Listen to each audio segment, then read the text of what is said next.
அலைவரிசை கேட்கின்றதா? கேட்கும் பாட்டில் ஒரு உயிர் வீடும் கண்ணீர் வழிகின்றதா? நெஞ்சு நனைகின்றதா?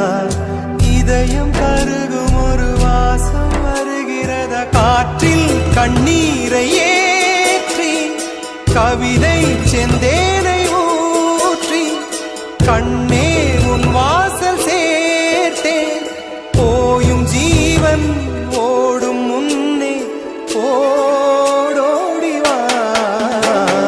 பூங்காற்றிலே உன் சுவாசத்தை தனியாக தேடி பார்த்தே. கடல் மேல் ஒரு துளி வீழ்ந்ததே, அதை தேடி தேடி பார்த்தே. உயிரின் துளி காய